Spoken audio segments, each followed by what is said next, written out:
지금 계속해서 뭐에 대해서 지금 우리가 계속 살펴보고 있습니까? 믿음에 대해서 살펴보고 있는 거예요.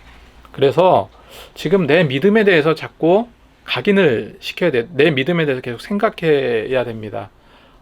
영적 민감성을 갖자라고 계속 말씀드리고 있죠. 지난주에는 내가 믿음이 있는지 없는지 확실하게 알 수 있는 때가 어느 때라고 제가 말씀드렸습니까? 바로 지금이다 라고 말씀드렸죠.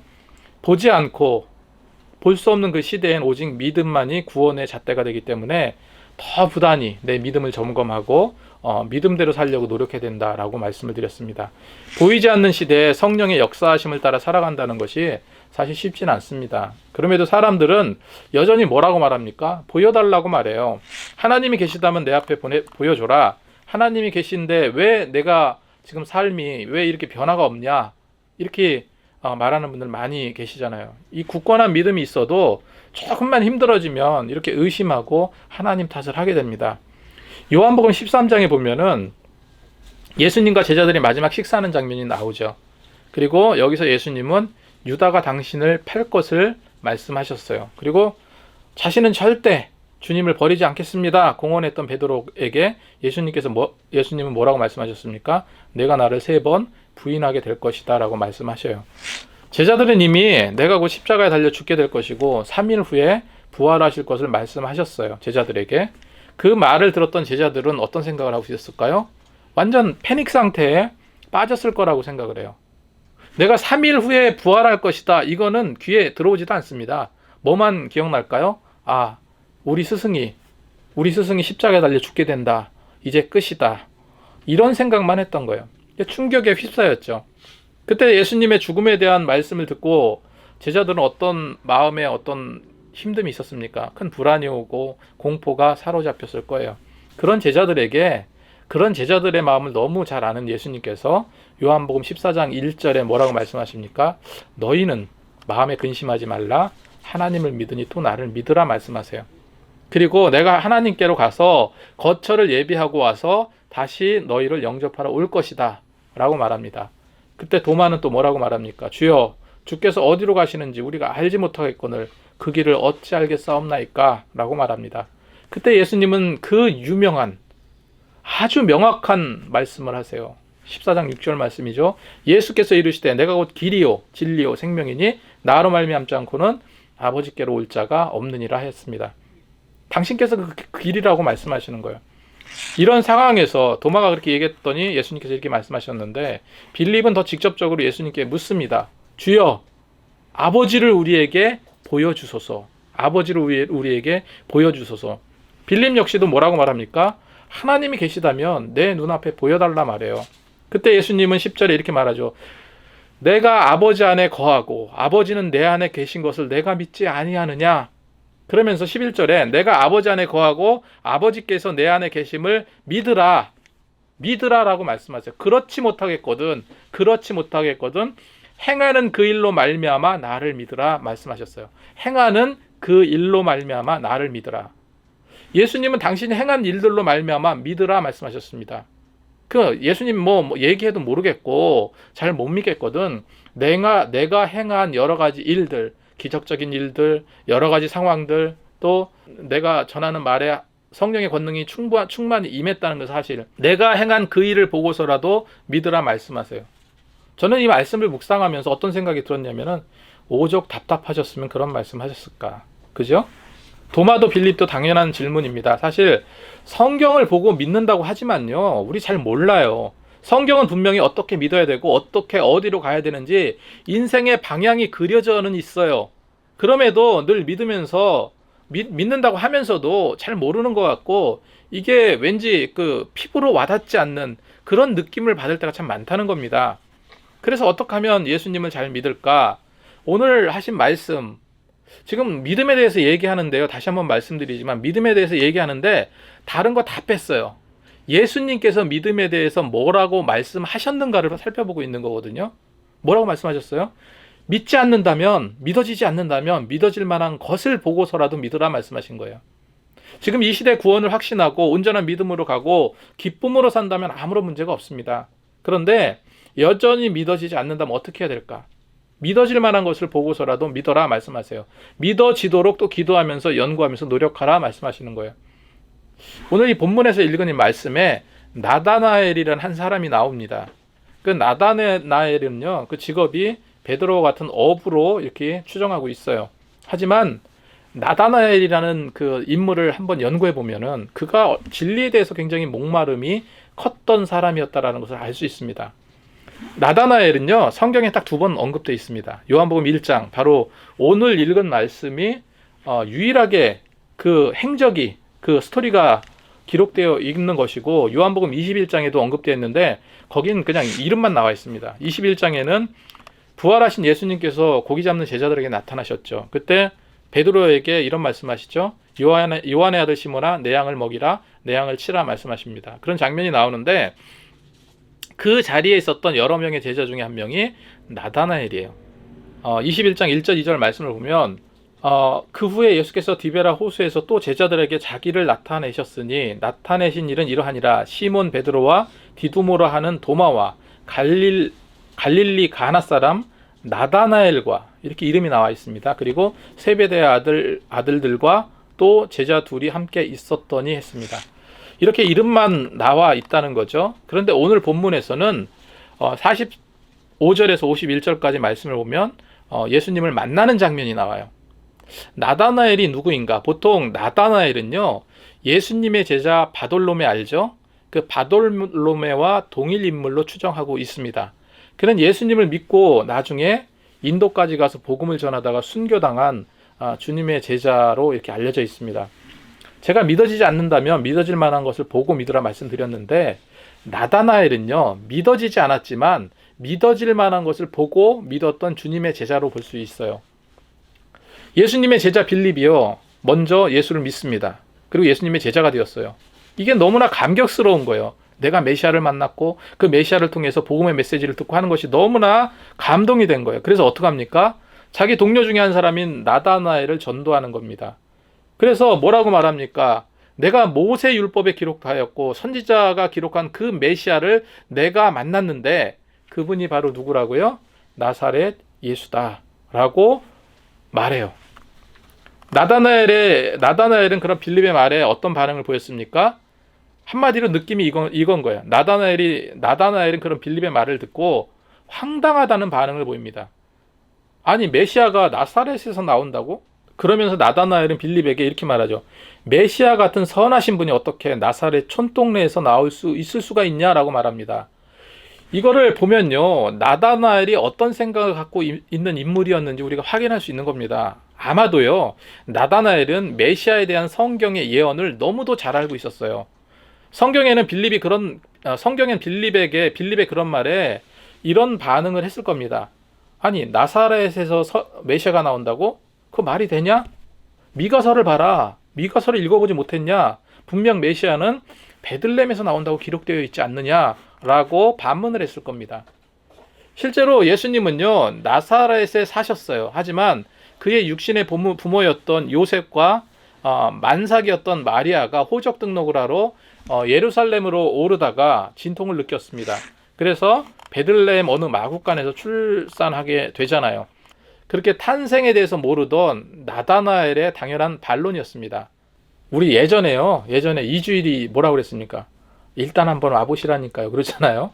그것처럼 빌립이 그런 얘기를 해요.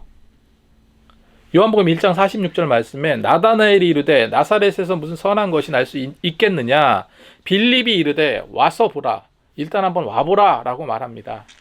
제가 늘상 말씀드리지만 교회에 오는 게 중요합니다. 사람의 생각으로는 안 될 것 같아도 말씀을 통해서 이 호도보다 더 단단한 그런 심령이라 할지라도 성령의 권능을 통해서 말씀으로 깨지기 마련이에요. 사람은 진짜 메시아가 맞는지 아닌지 한번 확인해봐라 이렇게 말하는 거예요. 빌립의 이런 전도로 예수님을 찾아왔습니다. 누가요? 나다나엘이. 그래서 나다나엘이 예수님을 찾아왔는데 예수님은 그의 모든 것을 다 알고 계셨죠. 뭐라고 말씀하십니까? 보라, 47절에 있는 말씀이죠. 보라, 이는 참으로 이스라엘 사람이라 그 속에 간사한 것이 없도다 했습니다. 그때 나다나엘이 놀라면서 뭐라고 말합니까? 어떻게 나를 아시나이까? 묻습니다. 그랬을 때 예수님의 말씀이 더 가관이죠. 예수님은 뭐라고 말씀하세요? 빌립이 너를 부르기 전에 내가 무화과 나무 아래 있을 때 보았노라 했습니다. 그 말씀이 떨어지자 나다나엘은요, 그냥 그 말에 압도되어서 믿음의 고백을 합니다. 49절 말씀에 당신은 하나님의 아들이시오 당신은 이스라엘의 임금이로소이다 라고 고백을 합니다. 나다나엘의 이런 고백이 어떻게 나왔습니까? 예수님께서 너를 빌립이 부르기 전에 무화과 나무 아래 있는 것을 봤다, 너를 알았다 라고 말씀하시는데, 여러분 이스라엘은요 날씨가 굉장히 덥죠. 그런데 우리나라처럼 그렇게 습도는 많지 않다고 그래요. 그러다 보니까 나무 그늘 아래 들어가면 굉장히 서늘하고 시원하다고 그래요. 그 무화과 나무 아래는요 당시에 주로 유대의 랍비들이 있죠. 랍비들이 그곳에서 경전을 묵상하고 율법을 묵상하고 기도하는 장소로 많이 사용됐던 곳이 바로 무화과 나무 아래라고 합니다. 그런 곳에서 나다나엘을 봤다. 이 나다나엘은 이 무화과 나무 아래에서 아마도 모세의 글이나 선지자의 글을 묵상하면서 또 메시아를 고대하면서 기도하고 있었을 것이다. 기도했었을 것이다. 이렇게 생각해 볼 수 있죠. 전혀 모를 수밖에 없는 일을 예수님께서 다 아시고 말씀하시는 것을 보고 나다나엘은요 예수님이 메시아임을 고백하지 않을 수 없던 겁니다. 여기서 나다나엘이 예수님에 대해서 믿어질 만한 것이 무엇이었습니까? 그분이 자신의 모든 것을 꿰뚫어 봤다는 거예요. 성경에는 그냥 내가 너를 그 무화과 나무 아래에 있는 거 봤어, 이 정도로 기록되어 있지만 사실 거기서 얼마나 많은 이야기를 했을까요? 그렇지 않겠습니까? 많은 이야기를 나눴을 거예요. 그랬을 때 그 꿰뚫어 보는 예수님의 그 이야기를 통해서 믿어지기 시작을 했다는 겁니다. 그거는 시작점이에요. 그거는 마침표가 아니라 시작점입니다. 보통 우리가 이제 뭐 무당이나 점집에 계속해서 집착하는 이유가 있어요. 왜 집착을 합니까? 한 번 정도는 그럴싸하게 맞추거든요. 그래서 매일 돈 바치고 굿도 하고 점도 봐요. 그런데 만약에 처음에는 쪽집게 같이 맞히는 것 같는데 점점 그 틀린 점괘가 나오고 점점 말했던 대로 되지 않는다면 뭐라고 그럴까요? 속았다라고 생각을 하겠죠. 그죠? 많은 돈을 갖다 바쳤는데. 나다나엘이 예수님과 첫 만남에서 메시아로 믿었던 것은 마치 자신을 꿰뚫어 보고 계신 그 예수님의 능력에 압도당한 것이었습니다. 그때 그 예수님과의 만남은 시작이라는 거예요. 나다나엘은 3년 동안 예수님과 동고동락했습니다. 그 이후로. 그리고 예수님의 모든 됨됨이를 보고 능력을 보고 성령의 권능이 늘 그에게 임하고 있다는 사실을 알게 되었어요. 그 뒤로 믿음이 어떻게 됐겠습니까? 더욱더 단단하게 다져진 거예요. 단단하게 굳어진 겁니다. 특별히 부활의 사건을 통해서 이 나다나엘은요 믿음의 확신을 더 강하게 갖기 시작을 했어요. 그래서 마지막까지 죽어가면서 복음을 전하면서 순교할 수 있었던 겁니다. 그 믿음의 시작은 믿음 생활로 이어져야 하는 겁니다. 다시 한번 말씀드립니다. 내가 예수를 믿기로 했어요. 이제부터 난 믿어진다. 예수님을 믿기로 했다. 확신을 가졌어. 그러므로 나는 구원받고 모든 것이 끝났다. 이게 아니라는 거예요. 그건 뭐라고요? 시작이라는 거예요. 그 시작을 통해서 무엇으로 연결된다고요? 믿음 생활로 이어져야 되는 거예요. 그래서 믿어지지 않는다면 믿어질 만한 것을 보고서라도 믿으시기 바랍니다. 믿어지도록 노력하라는 거예요. 믿어질 만한 것을 보고 믿으라고 그래서 무슨 예수 이름으로 귀신아 떠나가라, 병든 자가 일어서고 눈먼 자가 눈을 뜨고 그런 역사를 말하는 게 아니에요. 지금도 성령의 역사는 나타나지만 이런 것은 굉장히 일시적입니다. 지금 이 시대에 믿어질 만한 것은요 신앙적인 체험이에요. 한번 따라하겠습니다. 신앙적인 체험. 체험을 얻도록 노력해야 돼요. 이제껏 10년 넘게 20년 넘게 혹은 평생을 예수 믿었다고 하면서 얼마나 많은 시간을 교회 나오는데 투자하셨습니까? 얼마나 많은 시간을 투자했고 얼마나 많은 돈을, 얼마나 많은 헌금을 하셨겠습니까? 그런데도 내가 믿음의 확신이 없고 믿음의 체험도 없다면 이건 너무 아깝잖아요. 그죠? 아깝지 않습니까? 믿도록 노력을 해야죠. 믿음의 모든 증거는요 성경 말씀에 있습니다. 그 말씀을 기초로 내 마음속에 내적 확신이 들도록 노력해야 돼요. 일전에 제가 말씀드렸지만 가수 박진영은 그 예수님을 믿고 싶어도 믿어지지 않았다고, 그 괴로움을요 저도 그랬거든요. 저도 청년기 때 어떤 방황을 하면서 이 믿어지지 않는 이게요 그 고통이 너무 심했던 거예요. 박진영에게서 그 괴로움과 고통은 상상을 초월했다고 저는 생각을 해요.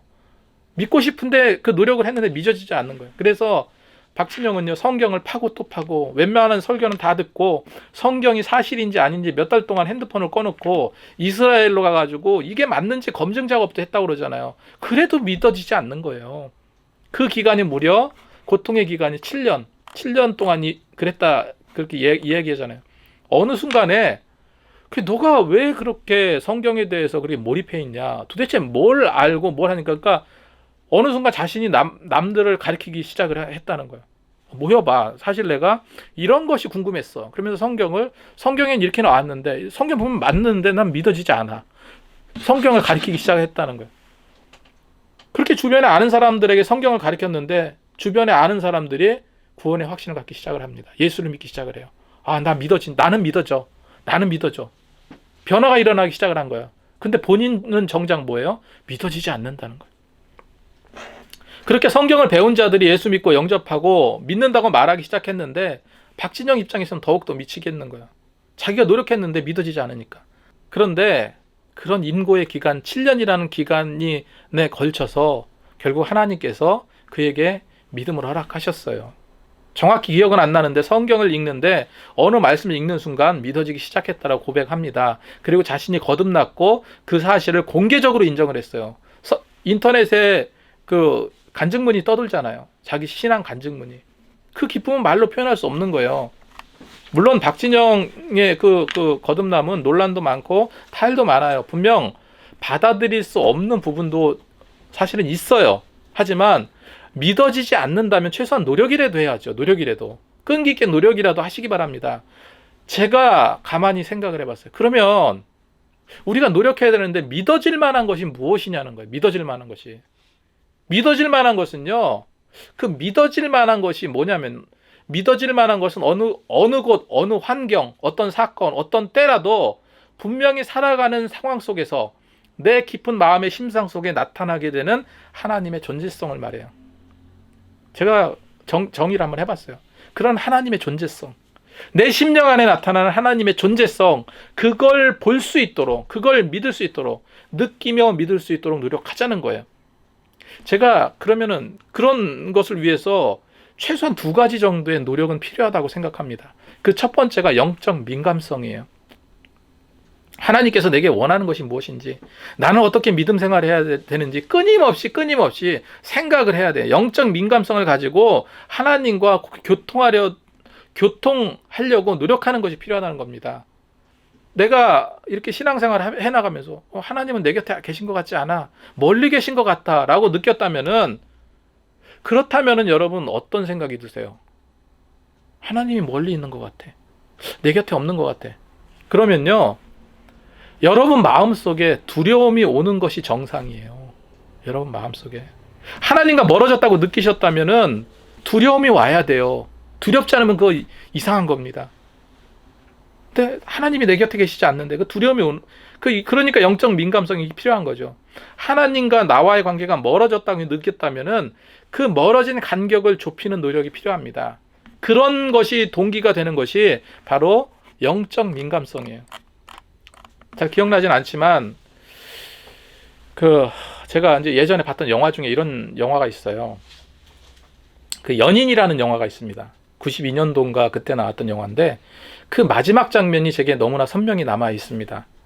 10대 아주 어리고 가난했던 프랑스 소녀 제인 마치죠. 그 제인 마치가 나옵니다. 그가 중국의 재벌 아들 양가휘인데, 그 중국의 재벌 아들과 그런 어떤 그 쾌락적인 관계를 가져요.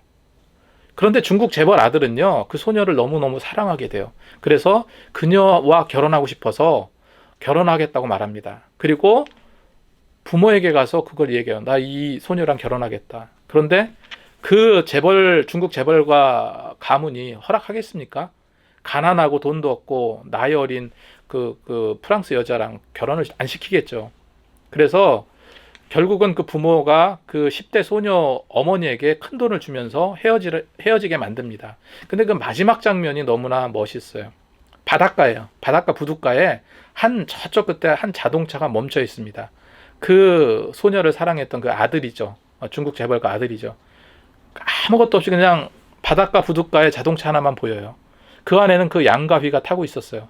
그리고 아는 체도 하지 않으면서 그 차 안에서 그냥 있는데 그 소녀는 그 큰 배를 타고 물끄러미 그 자동차를 이렇게 쳐다봐요. 바라보고 바다 바라보는 장면이 나옵니다. 그 차 안에서 그 남자는 가슴이 아파서 이제 울고 있는 거죠. 그 소녀는 그냥 아무 느낌이 없듯이 그냥 그 배를 타고 프랑스로 떠나려고 합니다. 배는 이제 출발했어요. 배가 떠납니다. 그리고 점점점 그 자동차 거기 보여지고 있는 그 자동차가 점점점 멀어질 때 그 멀어졌다고 느꼈을 쯤에 그 10대 소녀가 통곡하면서 울어요. 여태까지는 자기는 그게 아니라고 생각을 했는데 멀리 떨어지면서 통곡을 하면서 눈물을 쏟는데 사랑이었던 거예요, 그게. 여러분, 영적 민감성이 이와 같다고 저는 생각을 하거든요. 그 소녀가 그 남자와 멀어지게 됨으로 인해서 숨겨졌던 그 사랑의 감정이 그냥 터져나왔듯이 하나님과 나와 멀어져 가고 있음을 느껴야 된다는 거예요. 느껴야 된다는 거. 하나님과 나와 이 관계가 멀어지는구나 느껴야 되는 거죠. 그게 바로 영적 민감성입니다. 이런 민감성을 갖도록 우리는 노력해야 됩니다. 하나님의 존재성을 믿기 위해 두 번째로 무엇이 필요할까? 믿음 생활이 필요합니다. 매 삶이 믿음의 삶이 되도록 노력해야 돼요. 이거는 일종의 확인이에요. 확인. 뭐라고요? 확인. 예를 들어서 사랑하는 두 연인이 있어요. 두 남녀가 있습니다. 자기야, 나 사랑해? 그거 왜 물어봅니까? 사랑하지 않으면 사귀어요? 안 사귀지. 그런데 늘상 확인하기 위해서 뭐라고 해? 자기야, 나 사랑해? 나 믿지? 난 너밖에 없는 거 알지? 그렇게 왜 확인하고 물어봐요? 알면서도 물어보는 거잖아요. 자기 마음의 안심을 위해서 물어보기도 합니다. 그리고 알면서도 물어보는 거예요. 믿음에도 이런 확인이 필요합니다.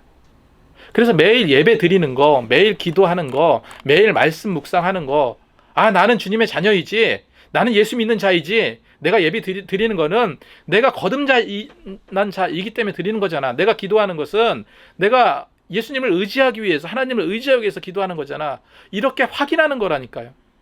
영적인 민감성과 매일 온전한 믿음 생활의 노력, 그것이 하나님의 존재성을 믿기 위해서 꼭 필요한 거라는 겁니다. 그래서 우리는 노력해야 돼요. 믿어지는 노력, 다져지는 노력. 쉽게 믿어진다는 게 전 이해가 안 가요, 사실은. 저도 그랬지만 어렸을 때부터 신앙생활을 했기 때문에 그 믿음의 바탕, 그 뿌리는 있지만 사실 믿어지기 위해서는 굉장한 노력이 필요합니다. 요한복음 10장에 보면 수전절이 이르렀을 때 유대인들이 예수님을 에워싸고 묻습니다. 당신이 성령이 말한 그리스도라면, 메시아라면 밝히 말씀하소서. 얼마나 답답하면 그렇게 물었을까. 그런데 예수님은 요한복음 10장 25절 말씀에 내가 너희에게 말하였으되 믿지 아니하는도다. 내가 아버지의 이름으로 행하는 일들은 나를 증거하는 것이오늘, 이렇게 말합니다. 그리고 26절에 너희가 내 양이 아니므로 믿지 아니하는도다 했습니다. 이거 굉장히 중요한 말씀이에요. 너희가 내 양이 아니므로. 아예 하나님의 자녀가 아니면요, 아예 믿으려 하지도 않고 믿으려 노력하지도 않고요, 믿어질 쯤에 눈과 귀를 다 막습니다. 왜 그렇습니까? 내 양이 아니므로. 우리는 주님의 양입니다. 37절 38절 말씀에 만일 내가 내 아버지를 행하지 아니하거든 나를 믿지 말려니와 내가 행하거든 나를 믿지 아니할지라도 그 일은 믿으라. 그러면 너희가 아버지께서 내 안에 계시고 내가 아버지 안에 있음을 깨달아 알리라. 이렇게 말씀하세요. 내가 하나님의 일을 행할 때 못 믿어지거든 그 행한 일로 말미암아 믿으라 말씀하신 거예요. 누가 이렇게 말씀하셨습니까? 예수님이 말씀하신 거예요. 예수님이 말씀하신 말씀은 더 중요합니다. 어떻게 믿음일지 100% 판단하는 건 쉽지 않지만 쉽게 믿어지지 않지만 믿으려고 노력해야 되고요. 그 노력을 위해서 영적 민감성을 갖고 그리고 믿음 생활을 게을리하지 않는 것, 그렇다면은 우리가 온전한 믿음으로 굳건히 뿌리내릴 수 있다는 거예요. 여러분, 저와 여러분 이 자리에 믿음 생활을 여태까지는 계속 하고 있는데 가만히 보면 첫사랑이 있었잖아요. 우리에게도. 그죠? 첫사랑의 순수함이 있었습니다. 예수님과 그 첫사랑의 그 콩깍지 쓰인 그런 시간이 누구나 다 있었을 거라고 저는 생각을 해요. 그 굉장히 귀한 시간입니다. 그런데 어찌 보면 그 시간이 그렇게 오래 가지 않았을 거예요. 맹목적으로 아멘, 판단력 없이 믿었을 겁니다. 그런 경우도 있었을 거예요. 이런 믿음이 필요하고 당연히 믿음의 과정이고 좋은 믿음이지만 첫사랑의 신비를 체험했다면 이제는 단단한 곡식을 먹어야 됩니다. 단단한 곡식으로 영적 편식 없이 이렇게 살아가야 돼요. 분명 예수님을 믿는 믿음은 그 예수님을 믿는 믿음이 내 마음속에 없다면, 믿어지지 않는다면 이건 분명히 심각한 일이죠. 그래서 늘 민감성을 갖고 그래야지, 민감성을 가져야 예수님의 능력이 보이는 겁니다. 그 믿음 생활 제대로 해야지. 지금 이 예배 드리는 것은요, 내 믿음을 점검하고 확인하는 거예요. 하나님께 올려드리는 제사이지만 이런 확신을 가지고 나가야 될 줄로 믿습니다. 오늘 이 말씀을 통해서 정말로 우리가 신앙생활을 할 때 내가 어떤 믿음을 가지고 나가야 될지 다시 한번 생각해보는 계기가 되시기 바라고요. 내 믿음 정말로 소중합니다. 영적 민감성을 가지고 믿음 생활하는 데 더욱더 주력하시면서 신앙생활 하시는 저와 여러분이 되시기 바랍니다. 기도하겠습니다.